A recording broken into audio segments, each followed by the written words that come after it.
इस कार्यक्रम में उपस्थित महाराष्ट्र के राज्यपाल श्री CP राधाकृष्णन जी, मुख्यमंत्री श्री एकनाथ शिंदे जी,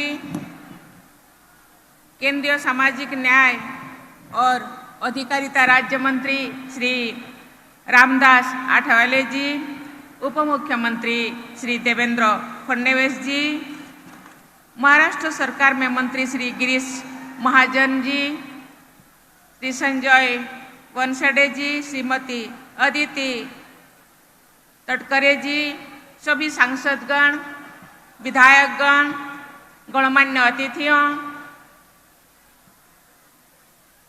इस एरिया के दूर दूर से आए हुए उपस्थित मेरी बहुत प्यारी, बहुत स्नेही लाडली बहनें, देवियों और सज्जनों, सभी को मेरा नमस्कार। आज महिलाओं के सशक्तिकरण और जनकल्याण से जुड़े इस कार्यक्रम में आकर मुझे अत्यंत प्रसन्नता हो रही है। इस कार्यक्रम में इतनी बड़ी संख्या में एकत्र हुई महिलाओं को संबोधित करना मेरे लिए खुशी की बात है। आज यहाँ आने से पहले मुझे बुद्ध विहार का उद्घाटन करने का अवसर मिला। इस विहार में एक मेडिटेशन सेंटर भी बनाया गया है, जिसमें 1000 से अधिक व्यक्ति एक साथ ध्यान कर सकते हैं। भारतीय परंपरा में ध्यान साधना को बहुत महत्व दिया जाता है। आज की तनावपूर्ण जीवन शैली में ध्यान की उपयोगिता और भी बढ़ गई है। इस परिप्रेक्ष्य में मेडिटेशन सेंटर का निर्माण एक सराहनीय कदम है। इस कार्य के लिए मैं राज्य सरकार को बहुत बहुत बधाई देती हूँ। आज का ये कार्यक्रम एक समावेशी और समृद्ध समाज तथा देश के निर्माण की दिशा में एक महत्वपूर्ण कदम है। ये प्रसन्नता की बात है कि महाराष्ट्र में महिलाओं केंद्र और राज्य सरकार की योजनाओं का लाभ ले रही है और आत्मनिर्भर भी बन रही है। मुझे बताया गया है कि राज्य सरकार स्वयं सहायता समूह के माध्यम से महिलाओं को आवश्यक फाइनेंशियल लिटरेसी यानी वित्तीय सहायता प्रदान कर रही है। साथ ही महिलाओं को कौशल प्रदान करने की प्रयास भी किए जा रहे हैं। राज्य सरकार द्वारा आजीविका के लिए विभिन्न अवसर भी उपलब्ध कराया जा रहा है। मुझे बताया गया है कि राज्य सरकार ट्रांसपेरेंट और अकाउंटेबल गवर्नेंस को बढ़ावा देने के लिए भी अनेक कार्य कर रहे हैं। नागरिकों को मूलभूत सुविधाओं के लिए सरकारी दफ्तरों के चक्कर ना लगाने पड़े, इसके लिए सरकार ये सेवाएं उनके घर पहुंचा रहे हैं।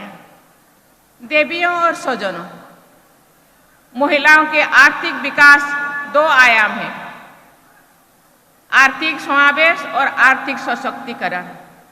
राज्य सरकार द्वारा माझी लड़की बहन योजना के अंतर्गत महिलाओं को आर्थिक सहायता दी जा रही है।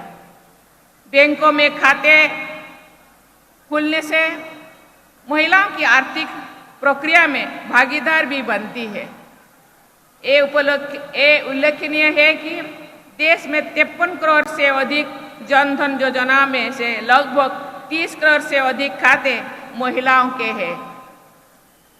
महिलाओं के आर्थिक सशक्तिकरण के लिए की जा रही ऐसी सभी पहलों के बारे में जानकर मुझे बहुत संतोष हो रही है। अनुभव के आधार पर ऐसा कहा जाता है कि समान परिस्थितियों में परिवार के आर्थिक संसाधनों को सब के लिए उपयोग करने की भावना और समझो महिलाओं में पुरुषों से अधिक होती है। ये माना जाता है कि यदि आप एक पुरुष की शिक्षित करेंगे, केवल एक व्यक्ति को ही शिक्षित करते हैं, लेकिन यदि आप एक महिला को शिक्षित करते हैं तो पूरे परिवार और भावी पीढ़ी को भी शिक्षित करते हैं। यही बात आर्थिक सशक्तिकरण के लिए भी सही है। यदि महिलाओं की आर्थिक रूप से सशक्ति होती है तो पूरा परिवार और आने वाली पीढ़ी भी सशक्ति होती है। देवियों और स्वजनों, भारत सरकार की लखपति दीदी योजना के माध्यम से पूरे देश से करीब 1 करोड़ बहनें लखपति दीदी बन गई है।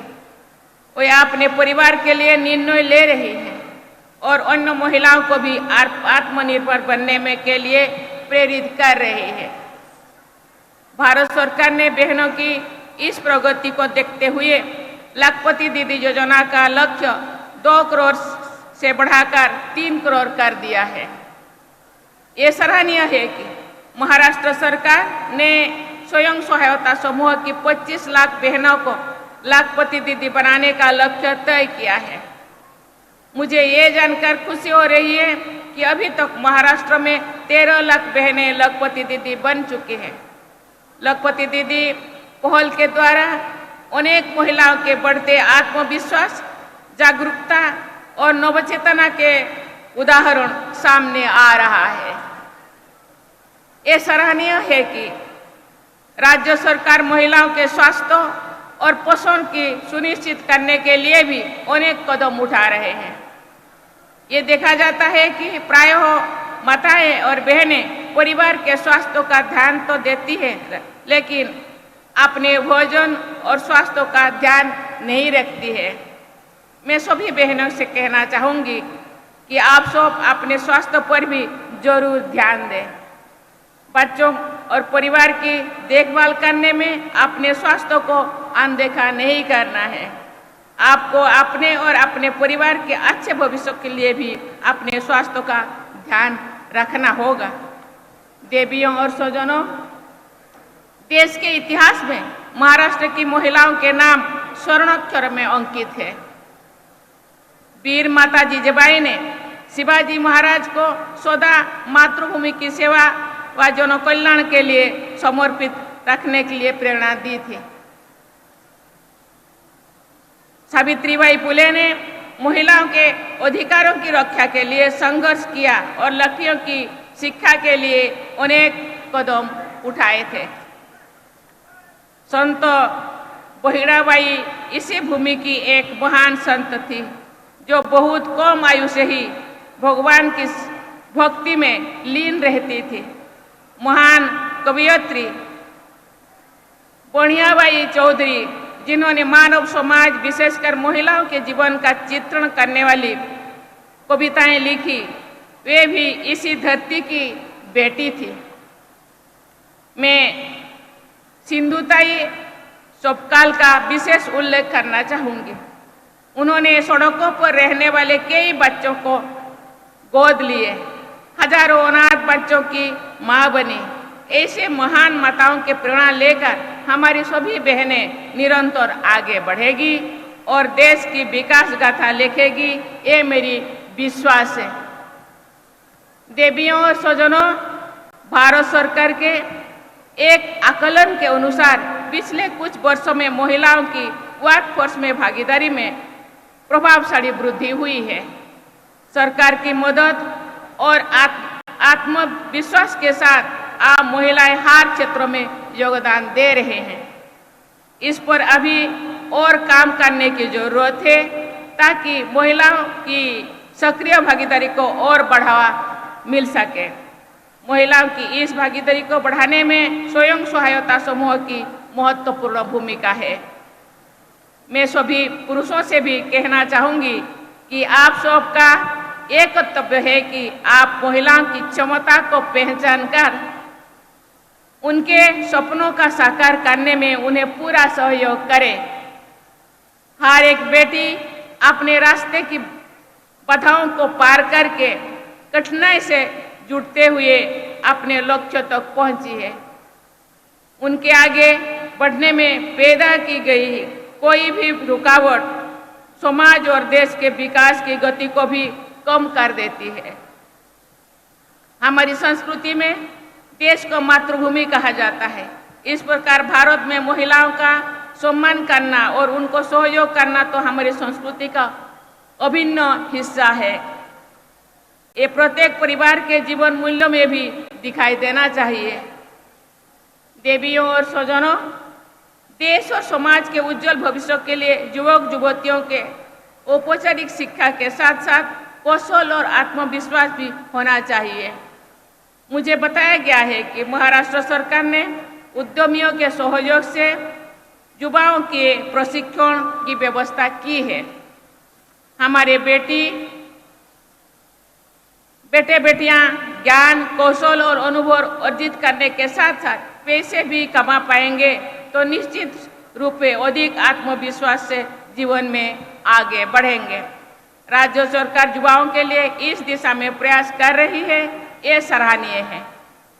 देश के महिलाओं और युवाओं का सर्वांगीण विकास विकसित भारत के लक्ष्यों को प्राप्त करने में निश्चित ही सहायक होगा।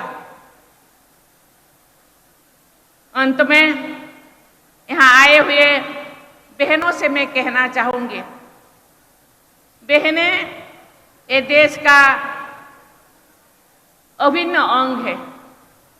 देश में जितनी पॉपुलेशन है आधा आबादी महिलाएं हैं। जैसे महिलाएं घर परिवार को चलाने के लिए योगदान देते हैं या लीडिंग रोल लेते हैं, ऐसे ही देश को आगे बढ़ाने के लिए अपना योगदान देना चाहिए। महिलाएं अकेला नहीं है। महिलाओं को सहयोग करने के लिए सरकार ने, राज्य सरकार, केंद्र सरकार भरपूर सहयोग कर रहे हैं।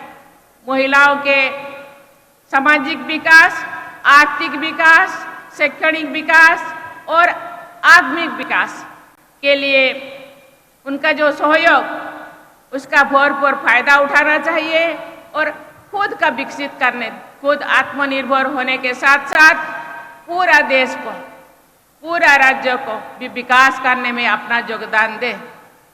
इसीलिए जो आर्थिक सहायता दिया जा रही है, जो मानसिक सहयोगिता सरकार से तरफ से दिया जा रहा है, उसका भरपूर उपयोग करें और आगे बढ़े।